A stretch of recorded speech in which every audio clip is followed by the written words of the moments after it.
It's hump day. Hump day! It's hump day. Hump day!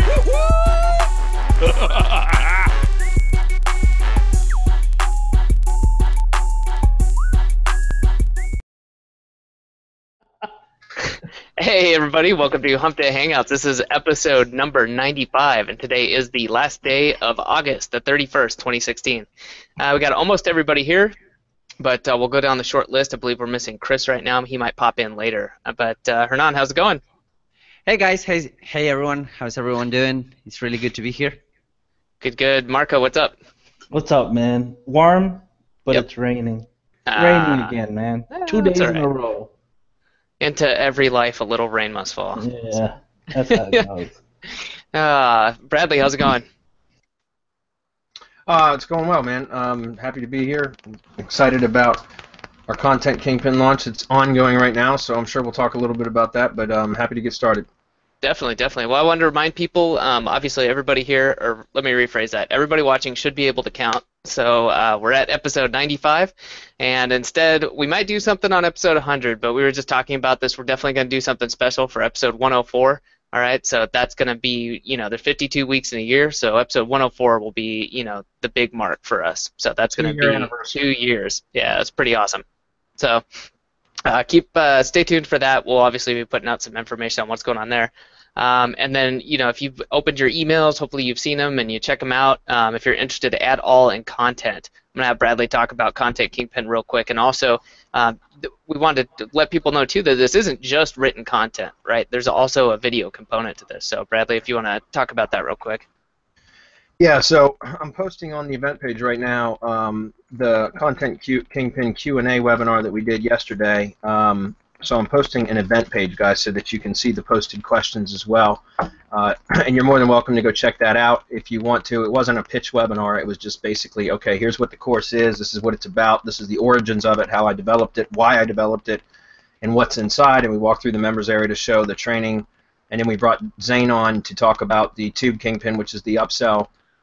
It's the offer that talks about how, Content Kingpin is focused around blog syndicate or blog content. So creating content for either money sites, your own sites, money sites, client sites, and also for link building, content curation and content creation for link building. So that's what that covers. But then there's Tube Kingpin, which is the upsell. Zane Miller put that together, and that's about curating videos on YouTube and being able to use those to drive massive amounts of traffic to wherever you want.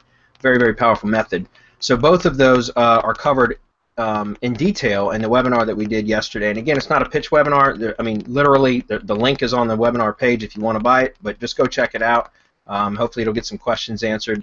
And we certainly encourage you guys to pick it up right now while it's dirt cheap, because the price rises, I think, tomorrow, doesn't it? Yes, sir, tomorrow morning. Okay. So the price goes up tomorrow for, I think, 4 days, and then it lands on its final resting price, which is... once the 7-day launch is over, we'll have it at an evergreen price beyond that. It'll be our evergreen price, that's right. Yep. So if you're on the fence, I'd get it today, because of tomorrow the price goes up another $20, and then it goes up another $30 about a few days later. So get it now while it's cheap. It's stupid cheap right now, guys. So anyways, that said, anything else we need to cover? I think we're good. Marco or Hernan, you got anything? I think we're good. Yeah, I'm good. All right, let's do this. Okay, I'm going to go ahead and grab the screen, and we'll get right into questions. I see quite a few good questions already, so I'm going to zoom in a little bit on it this time, guys, because I think it'll make it easier for everybody else. So, starting right at the bottom. Let's see. Hello, Bradley. I hope you're doing great. I have a question regarding IFTTT and Syndwire. First of all, Syndwire has some blogs that can embed video on, but does not integrate with IFTTT, like LiveJournal, SOS blogs, and Jimdo. So I was thinking, create 3 subdomains on my self-hosted WordPress site, and using IFTTT to syndicate my video to these 3 subdomains, then use these 3 subdomain RSS as a trigger for Syndwire, so Syndwire can auto-post my video to LiveJournal, SOS blogs, and Jimdo. It's like having additional 3 properties to syndicate my video automatically. I plan to no-index these 3 subdomains, but I know Google may crawl it, but it won't index it. Yeah, that's correct. So my question is, if I no-index these 3 subdomains, will Google tie these 3 properties with my 3 subdomains and trigger a penalty, or am I overthinking stuff? You're overthinking stuff. No indexing the subdomain and then syndicating content to the Web 2 doesn't mean that the Web 2 post won't index. Okay, it really makes no difference. It'll be the attribution link will point back to a link that's set to no index, but that's not a problem. That's not an issue. You're just telling Google not to index it. So yeah, you're overthinking. Don't worry about that. You'll be fine to do that. Okay. Assume the above scenario is possible. Is it safe to use the title of my video as the anchor text? Let's see. If I have 3 Tier 2 networks, is there a specific ratio you follow for all of your IFTTT do follow properties? Let's see. Is it safe to use the title of my video as the anchor text? Is it for a video network or a blog syndication network? Let's see. I'm looking through here again. He's talking about embedding video, so it sounds like it's a video embed network that you're doing, but you're using some blogs for additional syndication. In that case, I would say it'd be fine, because you're trying to rank the videos, not necessarily the blog post itself. Correct? I mean, that's just my assumption based on the rest of your question. So yeah, I mean, I just hammer away. Like whenever I'm doing, for example, with video recipes, you can edit the video recipes that we provide to either link with the raw URL or naked URL, or you can use the title, or and you can use tokens within IFTTT to do that, right? The tokens are the what they call the ingredients. You can select entry URL or entry title, and so you can actually code your attribution links, or excuse me, the link in the description of the recipe, if you know what I'm talking about. Because typically we do the embed code, and then we link to the actual video, which again can either be a naked URL, it could be any anchor text you want, you just code it into the recipe, or you use the video title. And then we always link back to the channel. And in the channel you can link to various pages on the channel. For example, you could link to just the main channel URL, you could link to the about page, you could link to the playlist page, you could link to the videos page. It really doesn't matter. There's several pages you could use to link to, and again, the anchor text can be changed out for the channel link as well, right? You could have a naked URL, or you could use anchor text or the channel name. The channel name is anchor text, or keywords, whatever you want to do. So all I recommend is, if it's a video network, just if you've got 3 different subdomains, what I would do is I would just kind of interchange the recipes slightly, just vary them a little bit. So, for example, if on the first subdomain site, maybe use recipes that are just all title anchor text, and then for the second subdomain you use just naked URL anchor text, and for the third one you could use generics or whatever. All I'm saying is just kind of switch it up a little bit, add some diversity.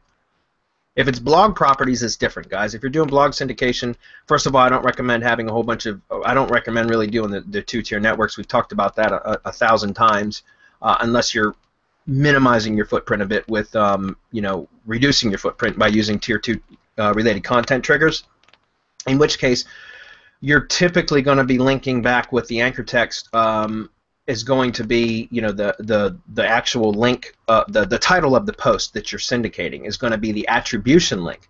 If you've got an internal link in the blog post itself, remember this is if you're syndicating a blog post. If you're using the blog post itself to create an internal link to a page on your site, which is what we teach, then you just got to be aware of your anchor text. If you're using a 2-tier network, you got to be a bit more careful, because you have to recognize that your anchor text is going to be syndicated to not only your 3 blog properties on Tier 1, but then an additional 9 blog properties on Tier 2, because each Tier 2 ring has an additional 3 blog properties. And if you're doing the full text post feed, if you're using, syndicating the full text post, then that anchor text will get syndicated as well. And so it's okay to still use a 2-tier network for blog syndication. I don't recommend it, but if you want to do it, you just have to be aware of that.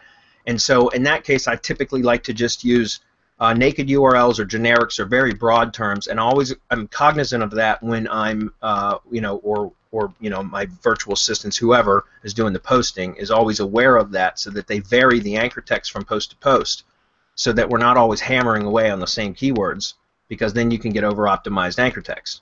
That makes sense. Okay. Reason I was asking, because of above strategy work, I can use Syndwire to auto-syndicate blog content to 6 more PDF sites, 1 more blog site that IFTTT doesn't integrate with. Now I'm doing video, but would love to know about doing blog syndication. Okay, well, I hopefully answered both of those in that long spiel. So we'll get to number 3. If the strategy works, I will have an additional 7 more properties to syndicate to. If I were to interlink additional 7 of them, is it going to look spammy? I have interlinked every IFTTT site and live stream site. Should I interlink these 7 additional properties, or should I just leave them? If they're branded properties, yeah, go ahead and well, let me rephrase that. On Tier 1, you'd want to brand them, right? On Tier 2, they would each be branded for the persona or the profile, or whatever the brand is for your Tier 2 networks. But yes, I would interlink them, because once again, it's what we're trying to do is establish and validate an entity. And so the more properties out there on the web that you can get, that you can associate with a profile or a persona or a brand, the better. Okay. And by the way, there's a couple of other announcements I did forget to mention. Number 1, we're going to do the IFTTT update webinar for V2. The monthly update webinar is probably going to be scheduled for next Tuesday afternoon. We usually do it immediately following Hump Day Hangouts, but next Wednesday we have MasterClass, and so it would be 2 weeks before we could get to the update webinar, and we're due. So I'm thinking I'm going to schedule it for Tuesday, but I'm not 100% sure. If it's not Tuesday, it'll be the following Wednesday, guys. One other thing I wanted to mention was next week we're doing a special webinar from 4:30 p.m. to 6 p.m. Eastern. So Hump Day Hangouts will still be on next week, guys, but we're going to push it 30 minutes early, and I didn't even tell my partners about this. So guys, just so you know, we're doing Hump Day Hangouts 30 minutes early next week. Thank you, Bradley. Yeah. Well, we got a special webinar. We're probably going to make it public. I'm not 100% sure yet, but we're going to do a special webinar for MasterClass next week, and it'll be a 90-minute webinar starting at 4:30 p.m. and running until 6 p.m. Eastern. So just so you guys know. You never talk to us, man. Yeah, no, I made an executive decision. Okay. So, but yeah, Wong, I would say go ahead and just, I would absolutely recommend that you interlink the properties, but you interlink them network specific. In other words, your Tier 2 networks, all the properties for Tier 2A is going to be interlinked. All network properties for Tier 2B will be interlinked, right? You don't want to cross-link between Tier 2A and Tier 2B, and same goes for Tier 2C. You don't want to do any cross-linking between any of those, but you do want to interlink all the properties within the same network, okay? That helps to just build more authority and validate the properties or the entity, the persona, the profile, whatever. All right. Another one from Adam says, "Hey guys, good day. Quick question: have you come across crowd social signals? It claims drip fed by real people. Does it help to improve the trust level of the domain?" Thanks. I saw your question earlier, Adam, and I went ahead and clicked on it or pulled it up, and this looks totally like a Dan Anton service. I'm almost 100% sure it is because it's got an interface very similar to what Crowd Search has.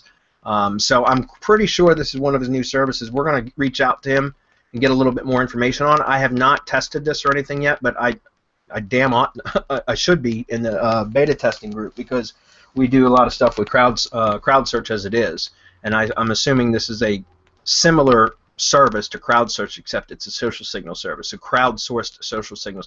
So from my initial impression, without testing it or anything else, if it's a Dan Anton service, it's a solid service, and it looks something that we definitely would want to test and give our honest review about.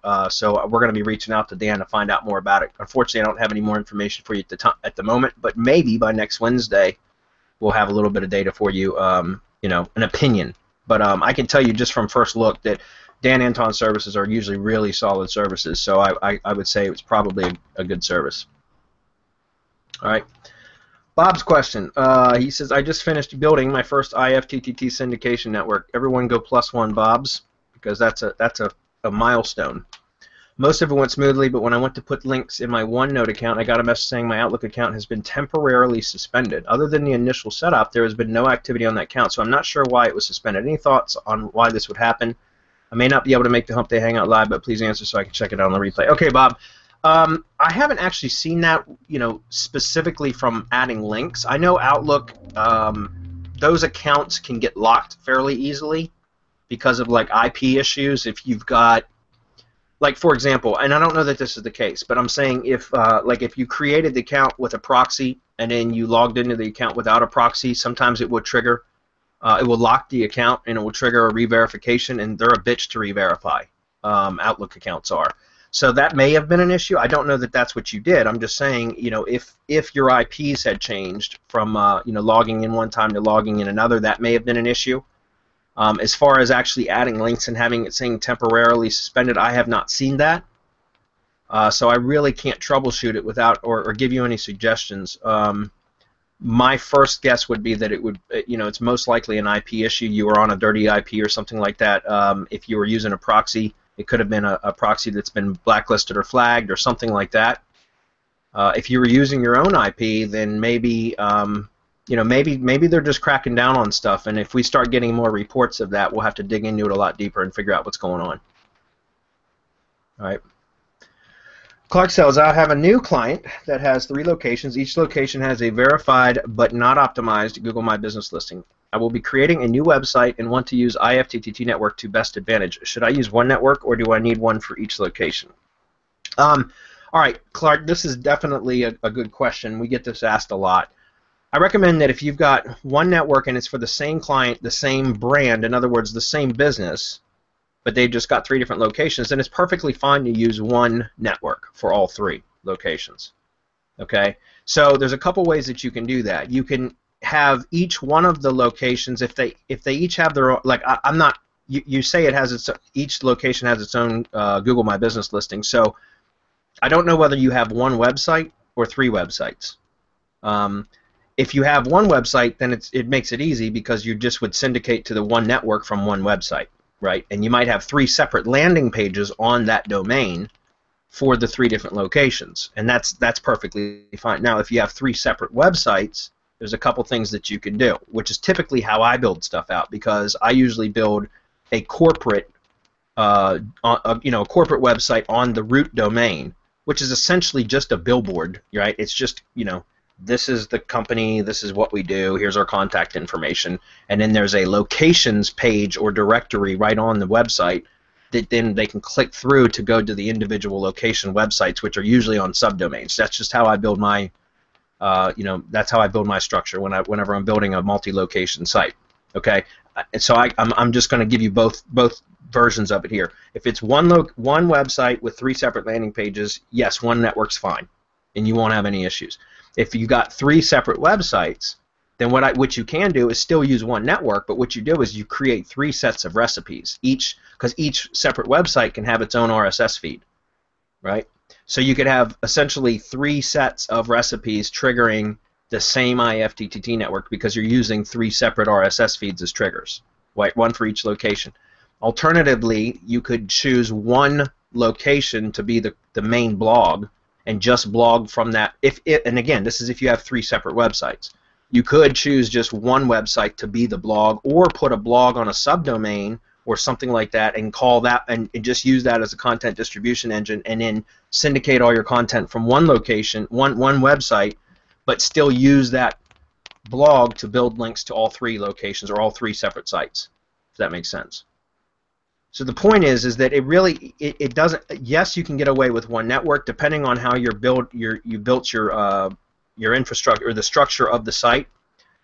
I recommend just using posting from one location because it's just easier. Like, I don't know if you do that yourself or if you outsource the content, the blogging part of it, which I highly recommend that you do. But like for my virtual assistants that do my curators and bloggers, they typically will log into one root domain and then build links to all of the subdomain sites from their root domain by blogging from the root domain, and then we just have the root domain set up with categories. Each location has its own category. That way we're actually kind of like siloing the content within the specific category, and the category links over to the subdomain site, that the corresponding subdomain site. That makes sense. So it's not. I don't want to say, there's a few different ways to do it, but one network is definitely suitable for all 3 locations if it's the same brand. All right. Next one, you show how to add additional locations on Google My Maps listing in the RYS case study. My question, is there a best practice limit to the number of pins and videos that can be added? I have a customer that has a service area that includes over 80 individual cities and named neighborhoods. Can I add them all? If yes, should I add them all at once or edit my maps listing over time? Thanks. Clark, I'm going to let Marco respond to this one, but I can tell you, yes, you can add all of them. Marco, is there any issue on the timing of that? I don't think there is. Oh, okay. No, he says 80 individuals. We have run into a limit. I think I forget what our VA said it was, but it's somewhere around 500. Now you have to remember, the more iframes and that would be videos that you add to that map, the more it's going to slow it down when it scripts it over. That's the only real issue. It's how much how much of a burden you're putting on the resources. But no, you can add as many pins as you want and as many cities. You're going to have to layer them. You get to a point where it'll only accept so many pins, but you just add a layer and then you'll add more pins. You add another layer and add more pins until you get to the limit. I forget. I can check it and put it in later. But we ran across this already. That just also depends because sometimes my map will rank, right? Not the map. It's not in the map pack, but the map URL. Right. And it all depends on how spammy you want it to look, because it can look really bad. Trust me, we've done it, right, man? I think I showed you that case study with that SEO plus city thing. Yeah. We went everywhere. And that's why I knew 80 cities could be added, because I think there was hundreds of pins on that map. So. Yeah, and now what he could do is like split it up by areas, like north, south, east, west, or however it is that the city's divided, whatever it is that he's targeting. And I'm giving away too much, but he could divide it up, right? Reach out to me in RYS Academy, man, and ask me this question, and I can give you more guidance. But the quick answer is yes. And then on the previous question, I would say that for each location, you do an RYS stack. A separate RYS stack for each location, so that you carry relevancy over to the location. Yeah. Very good. Thank you. Okay, so guys, a milestone. We hit 3,000 subscribers. 3,000 subscribers today on our YouTube channel. Mastery. So that's we want to thank everybody for that. That's really incredible. We were. I think I remember we were doing Hump Day Hangouts, and I think we were like around, I don't know, episode 15 or 20 when we passed the 1,000 mark.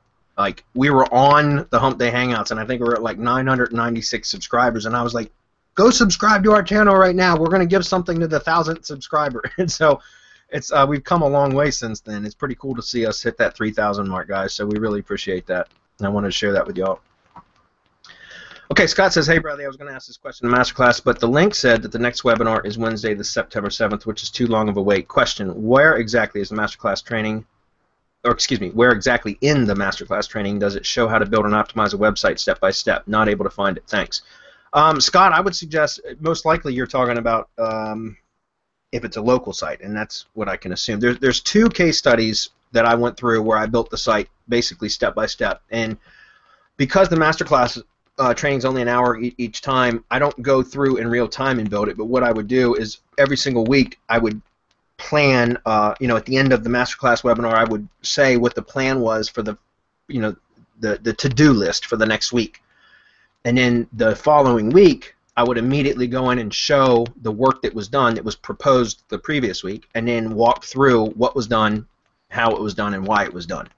And then we would go through and set up for the next week and do that like that. So there's 2 case studies in there. There's a local case study, and then there's the launch stack, and well, actually 3 case studies: a launch stack, and affiliate case study, and all 3 of them were set up with the same sort of format.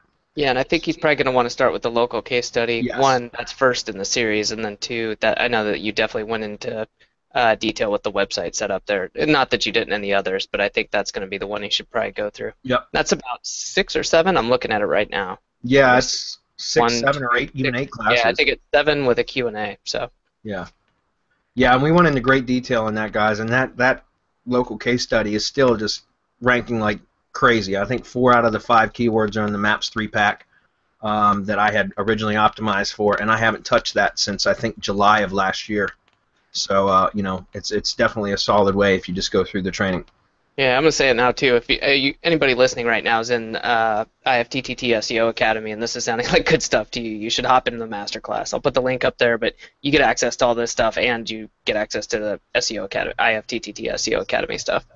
Yeah, just so they understand that, if they subscribe to Masterclass, then we cancel your IFTTT payments, guys, because Masterclass includes IFTTT SEO Academy. And also, there used to be a drip schedule on all the on archived content, but that's all been removed. So when you sign up now, you get literally a content dump of, you know, I mean, what, a year and a half worth of content, and so it's all up to you. You go at your own pace, as much, you know, take as little or as much as you want. And if I can just throw in my 2 cents worth, our shit works. Period. Enough said. So. All right, Chick's up next. He says, hey guys, is there a post or example of your recommended way to optimize a post for IFTTT networks, specifically for giving attributions to the page that I want to rank? Thank you. I believe it's in the best practices training, Chick. If you go into the IFTTT members area, you know, the Academy members area, if you go look at the advanced training, there should be some training in there for that. Okay, but really it's very simple, guys. You just, when you're blogging from your main money site, which is what you should be doing, syndicating your network, you want to use contextual links from within the post to link to the pages on the site that you're trying to rank. Typically you're not trying to rank the blog post. That's not always the case. I mean, sometimes you want to rank the blog post, or sometimes you just rank the blog post without even really doing it intentionally, and that's fantastic. But most of the time you're trying to use the blog to rank the pages. That's kind of the point, right? And so, you know, there's 3 different ways, and I talk about this often. Maybe we make a FAQ out of this, Adam, if you want to mark this right now. But there's 3 different ways to create a link to your page from within the blog post. Okay, so number 1 is a traditional contextual link, which just means within the content of the post, you link typically with keyword anchor text to the page that you want to rank. Okay, and that anchor text link is going to get syndicated out to your branded network, and then if you have a 2-tier network, it goes out to tier 2 as well. But again, I really don't recommend doing that, guys. And you know, but you can if you want. Anyways, so that's the typical, you know, traditional way. That's option number 1, and that's just using a contextual link within the body of the post. Right. Number 2 is to curate content from one of your pages. So, especially if you're using content curation for your blog, which is what we highly recommend. You know, shameless plug once again for Content Kingpin. If you don't have that training, go pick it up right now before the price goes up. But you know, curating content, if you're curating content already for your blog, which means you're citing content sources, high authority, hopefully content that has a lot of social engagement as well, but you're grabbing snippets of other people's content and you're adding that to the post, and then you're citing the source, right? Well, you can cite your own content as the source. So when you go to create a curated style link, you will typically use the page title as the anchor text and link to that page, okay? That's not always the case. You can switch it up. You can use a generic. You could say like read more or learn more or continue reading or something like that and use that as the actual link. That's fine too.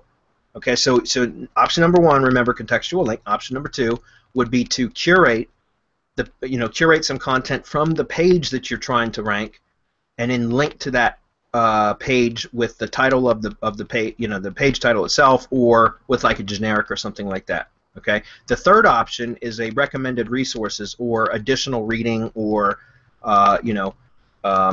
related content or whatever, something like that, which is essentially like most curated type blogs have at the bottom, guys, and some of the biggest blogs on the web have this, and you guys will recognize this, but at the bottom it says related content or recommended reading, additional content, whatever you want to call it, but then it's a bullet list of 3, 4, 5, 6, whatever articles and links pointing to other articles that reinforce or kind of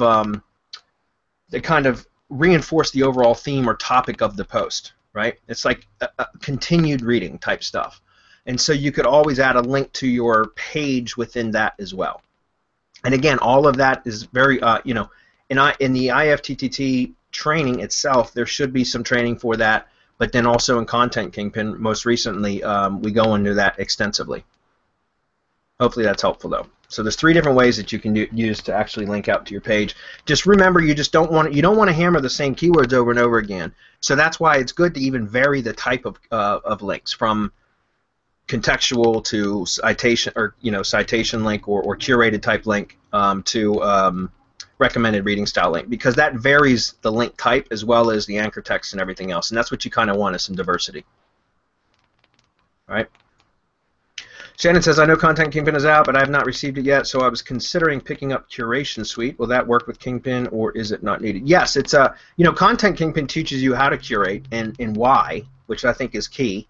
But yes, there are tools like Curation Suite, which we recommend in the actual training, that can help you to be a hell of a lot more efficient with it. I mean, you can totally do it manually with free tools. That's how all of my content marketing team does. They do it 100% manually using free tools.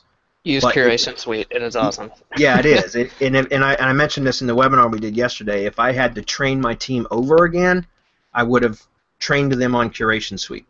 And they'd be using that because it would make them even more efficient. I mean, they're running like a well-oiled machine right now anyways, but if I had to do it over again, I would use Curation Suite. Okay. Also, guys, Mastermind members, you guys will all be getting Content Kingpin. It will be... We haven't made that post yet, have we? No, we needed to get over the launch, make sure everything was smooth, and then later this week we'll okay. Get them set up. Okay, just wanted to, everybody just be I'll have to patient. check. You guys Chris might have posted in there. Regardless, if not, it's going to happen this week. So. Okay. Oh, Chris posted right here. Yeah, right there. Sorry, that was just above. So, yeah. So anybody that's a Mastermind member or purchased Curation Mastery, which was the old version of the course, just contact us at support@semanticmastery.com, and we'll be happy to hook you up with the updated version. Earl says, RSS Authority Sniper question. Confused as to what type of info I should be putting in the RankFeedr Authority Feed Details page 3B. Feed title, should it be keyword rich, attract viewers, or what? Both, Earl. I mean, if you can squeeze a keyword in there but make it a compelling type title, that's what you should be doing. I mean, that's, keyword specific titles aren't really the best way to, that's not really good for marketing. Like, you know what I mean? It's good for SEO, but you want a compelling title. So if you can squeeze a keyword in there with like a call to action or something that's like a headline, like a hook, that piques interest or curiosity, then that's something that you'd want to do. For the feed tag, it allows 10. Should I just be filling this in with keywords? Yeah, but you can, yeah, you can put keywords in. I mean, that's typically what you'll do, but you don't have to put 10 in every time, just so you guys know that. Just because there's 10 slots doesn't mean you have to put 10 in. Like typically I'll just pick out 2 or 3 or the main keywords and stick them in. You can fill it out with 10 if you want. Just use a good variety of co-occurring keywords, LSIs, that kind of thing. Advice on static first, top, random, etc. Ping on publish versus drip ping, and comments on how often and why. I don't think that really matters so much. Personally, I just usually have it set up at static at first, and that's it. I mean, that's just the way I set them up. I haven't set up a whole lot of them though, so I don't really think it matters. I gotta think that Lisa Allen has a Facebook group or something for RankFeedr and RSS Authority Sniper, and I would say probably want to ask in one of the groups from some of the heavy users that have a lot more testing behind it than I do. Hernan or Marco, have you guys used it much? RankFeedr? No. Yeah, but not in reality. Like, I'm trying to think of an example that I've used it. No, the only way that I've used it was for forwarding YouTube videos, but that's pretty much it. Not for anything else. Okay. Like, not for forwarding website, not yet at least. We will definitely need to try. But I guess that my guessing is that being much easier, you could over optimize a little bit and it will be fine. Yeah. Oh yeah, because it's not the same. These are RSS feeds, guys, that you're just submitting to aggregators and directories. So it's not the same as like over optimizing links that are pointing to your site. It's not the same. So you can be a little heavy on the optimization. That's fine. But I always say just try to use common sense. If you're hammering away at the same keyword across every field that you can enter text and it's the same keyword, well then I just would assume it wouldn't work all that well. But Earl, again, I mentioned if I had more experience with it, I would give you some better data. But I would recommend, number one, reaching out to some of the. I've got to assume that she's got some sort of Facebook group or something. So some of these questions could be answered by people that are real heavy users of it. And the other thing is just test.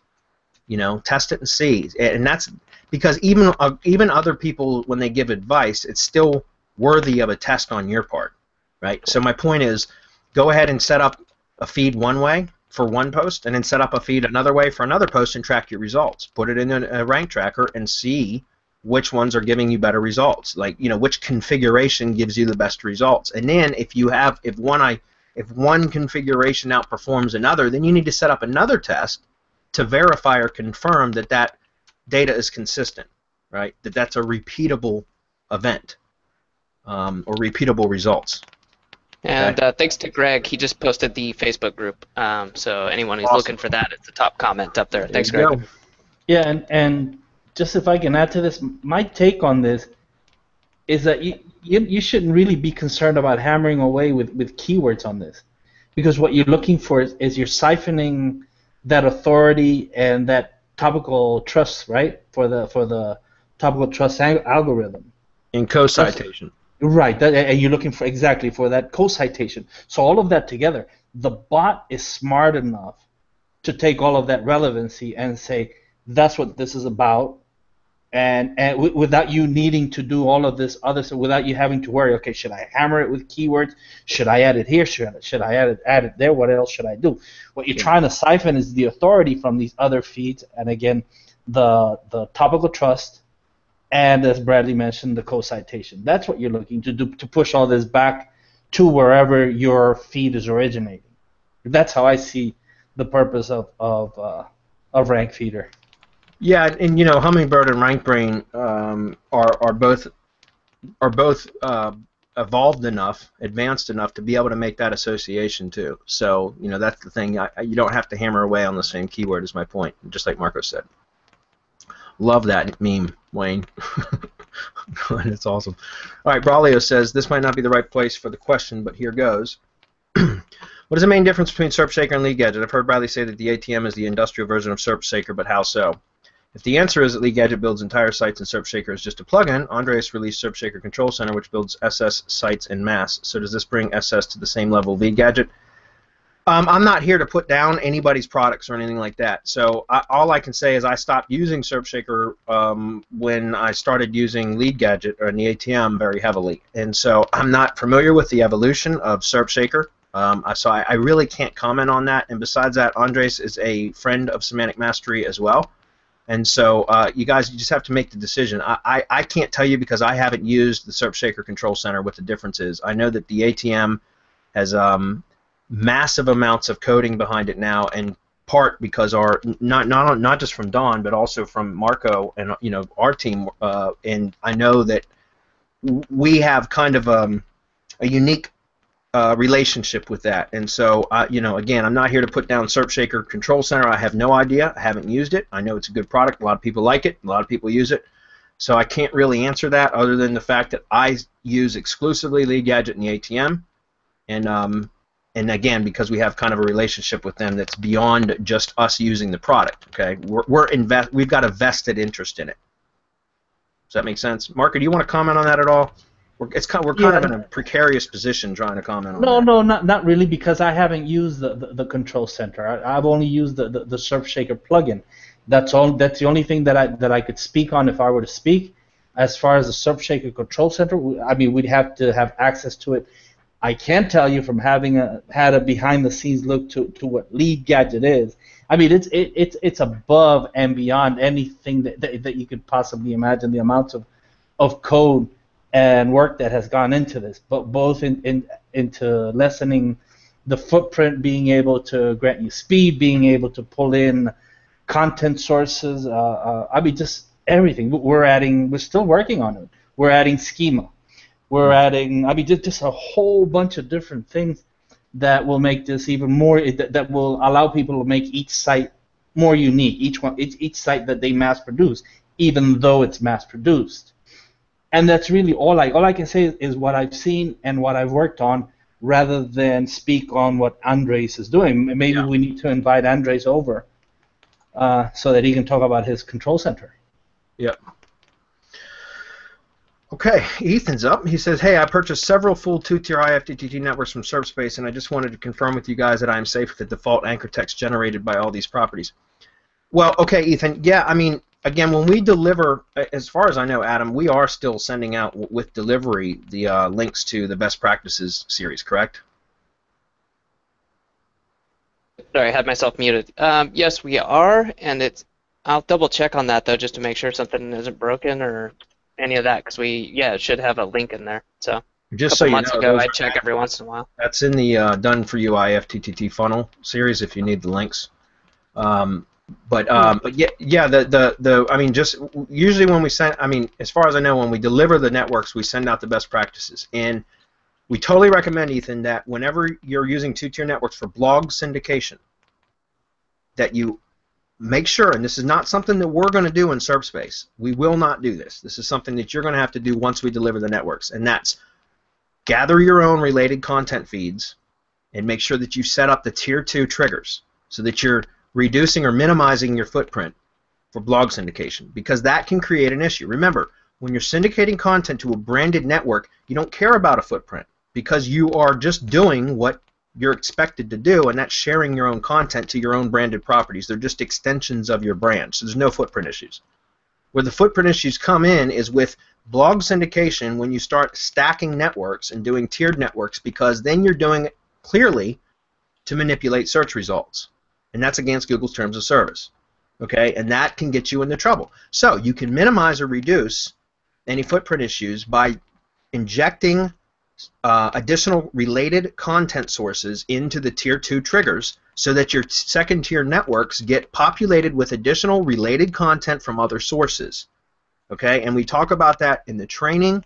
We talk about that in the IFTTT Best Practices series, and we've talked about it on Hump Day Hangouts probably 350 times. This makes 351. So just be careful with that. Yeah, the default anchor text, the only anchor text that's generated is the anchor text that you create when you're blogging from your distribution source, which would be your blog, right? And the attribution links, which usually are going to use the title of the post as the anchor text to link back to the original post. Now, keep in mind, the other part of this is if you're using, there's two types of attribution links. There's an attribution link, the type or attribution link format that we use for single-tier networks, and then there's the attribution link format that we use for two-tier networks, and it's different. And that's explained right here on this page as well, which is also explained in the training. But let's just go look it up, RSS recipes. Let's see if I can find it. There it is. This is the page here, guys. I'll drop it on the event page. But right here, the RSS recipes, there's training here for this. And then we even talk about syntax to use for RSS plugin when building a branded network only. So when doing a tiered network only, or excuse me, a tier 1 network only, then you'd want to use this type of syntax if you're using our plugin. If you're not using our plugin, then you don't have the ability to spin the attribution text, but you can still create the attribution text. If you're using tiered networks, you want to omit the link back to the home page in the attribution text. Okay, so in other words, when you're doing single tier network syndication, then typically you're going to link to the this post, and you use the title of the post as the anchor text to link to the post.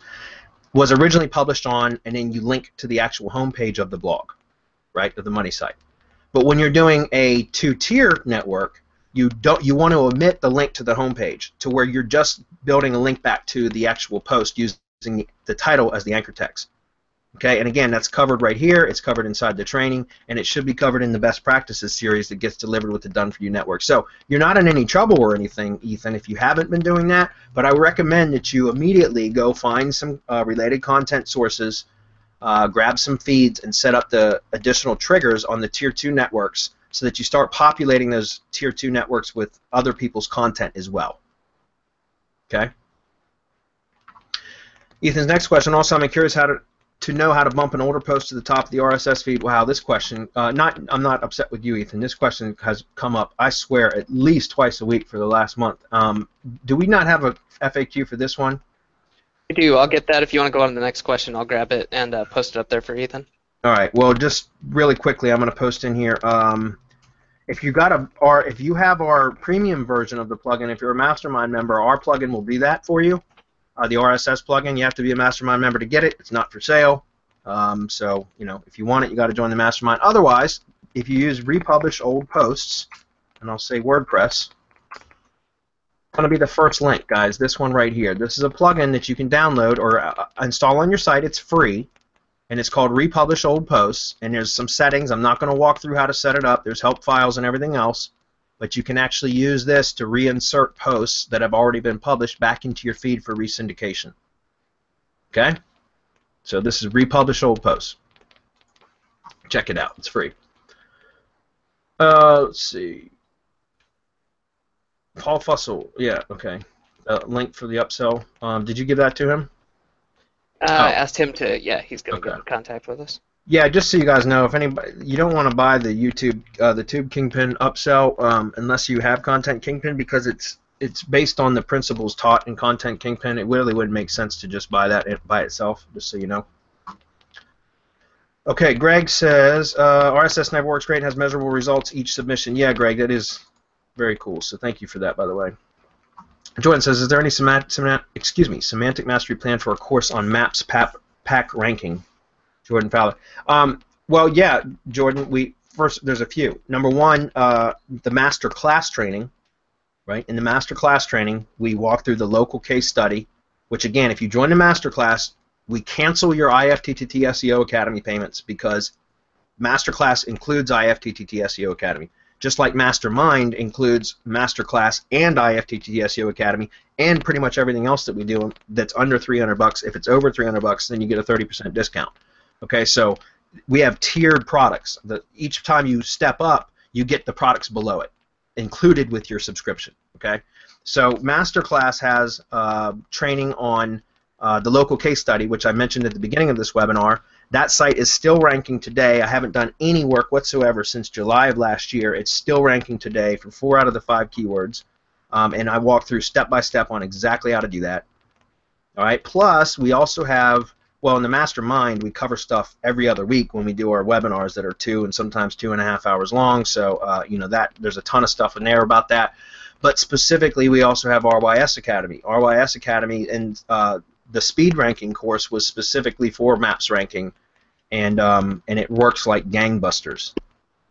Do we have a link for that we can drop for him? For the speed ranking course, there's the full RYS Academy course, and then there's the speed ranking course, which is specifically a case study that I did with the RYS methods for a local site that's ranked #1 in maps right now, and all I did was RYS Academy stuff, methods, nothing else. Okay. Yeah, we'll get that on there shortly. If I can just add about RYS Academy, we just had a fabulous testimonial dropped in there by Daryl on how he went from nowhere to he just started ranking for just dozens of keywords. As soon as that stack was built, right, what we call the drive stack, as soon as it was built, I mean, just a few days later, the website just started jumping. The Google dance, of course, because you're link building, even though you're not really, you're just doing stuff to carry relevancy over to whatever it is that you're doing. But it just shows, I mean, and he does the screenshot. There's a video in there on the latest that he did. Bradley's videos are in there on local map pack rankings. So everything that you need to rank in the 3-pack is there. Yeah, and that's the thing, it's crazy, but Daryl's post was great because he at first started the drive stack and like everything disappeared in search results, and he was like freaking out. And so he asked us, what should I do? And we said, relax, take a breather, take a few days, let it settle in, because you just did a whole lot with building a drive stack. And sure enough, he left it alone, and that's what he updated that post and shared some screenshots showing the jump in ranks and all that. And he's got many keywords ranking now, and that's all he had done was the RYS drive stack. So it definitely works great. It works really good for local.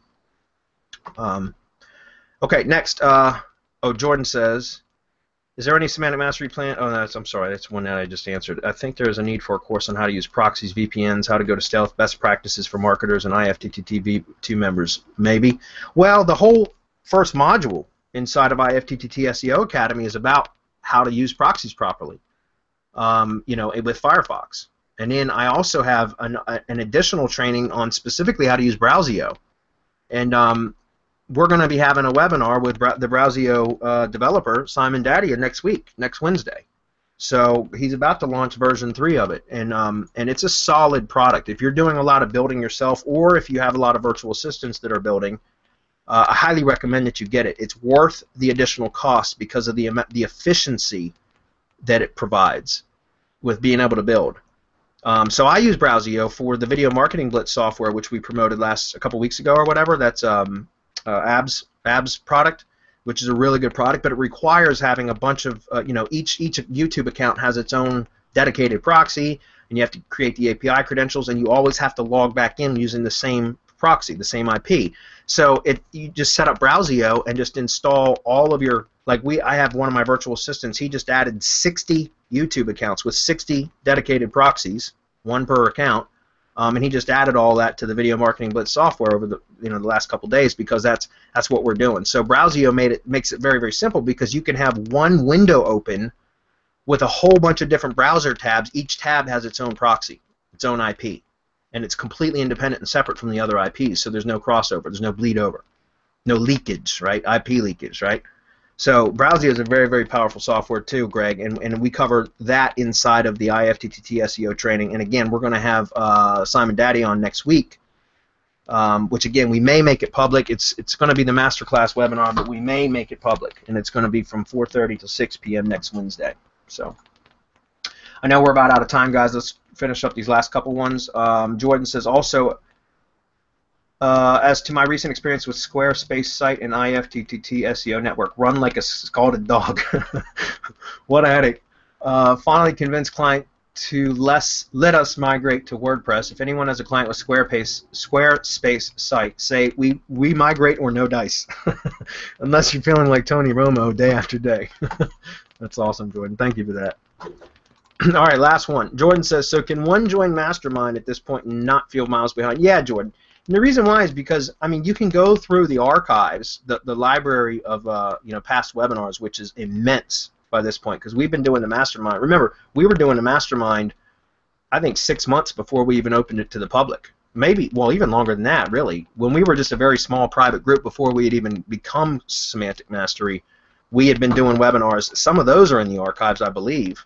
Correct me if I'm wrong, Adam, but I think, don't we have like 2.5 years worth of content in there? Yeah, there's a lot.